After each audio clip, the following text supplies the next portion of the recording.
Today I'm driving back to Auckland. I really don't want to. Go there, work a couple of months, and then escape again. That's the plan. Okay, Auckland, here we come. If the car starts.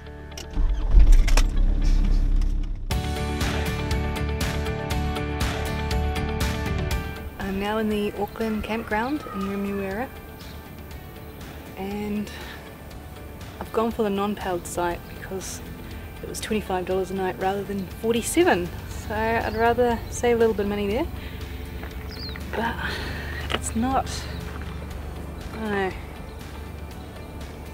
don't know, yeah, it's not my favourite campsite. There's glass on the ground, and apparently it's just a new extension, a new area. It's just, I don't know, they've got a security camera filming this area the whole time, which is not that reassuring. What happens if they need security cameras all the time? So we'll see what it's like tonight. It's really like a car park. Everyone's just sleeping in their cars. I left my caravan at Dad's until I found a solid chunk of contracting work, and he was wondering if I'd get it down his driveway, but we managed.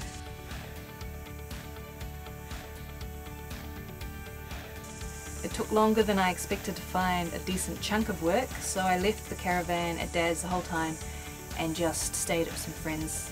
I'm actually nervous about the whole logistics of living in a caravan in Auckland while working, so we'll see how this goes. I found there seem to be limited campsite options in Auckland, and I found the closest campsite to where I'm working is Avondale, and I found out I would have to pay $50 a night for a powered site. $50. So that's fine if it's two people and you're splitting that, but me on my own, that's definitely too much. So I'm staying one night tonight in a powered site just to charge up the battery, and then I'm going to move to a non-powered site for the week. I know I'm also nervous about what the non-powered sites will be like in Avondale. Like the Remuera ones, it felt more like a car park. So I'm kind of hoping it feels a little more homely. And it's definitely tricky not having power.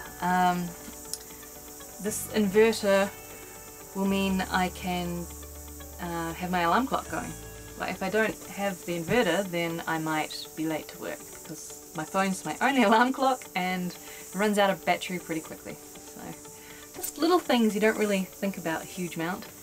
And I think I've picked the wrong weekend to drive down. The weather is kind of crazy. It's been really raining, so fingers crossed it's okay for the drive down.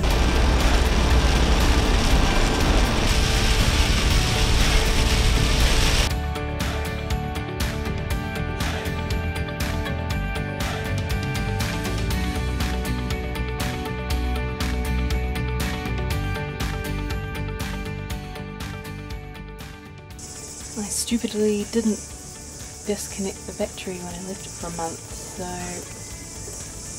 it's making some weird noises which I don't know what they mean. Kind of ticking noises. I'm hoping this means the battery is recharging. Don't really know what I'm doing, it's kind of trial and error. No lights tonight.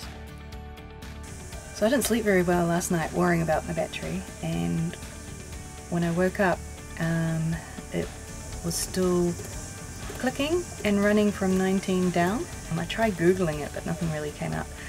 So I text my mechanic and my friend who's good with electrical stuff, and my mechanic just said ring AA to get the battery jump started. So I'm not an AA member, so I had to use my mum's details, but I'd still have to pay like $200 for them to come out, and then they could only do it if it was a 12-volt battery. Now I'm actually not sure what type of battery I've got. That's something I really need to find out, and it just wasn't obvious on the outside of the battery.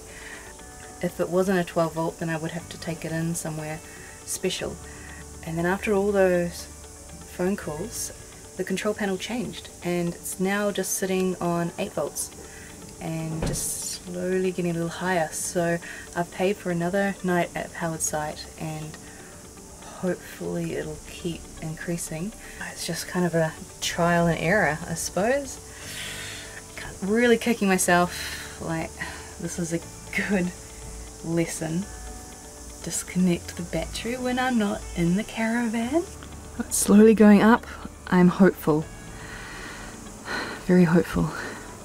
Just made another noise and I checked and it's on 12. So I'm hoping that means I have power tonight. So I'll just leave it be and see what happens. Fingers crossed.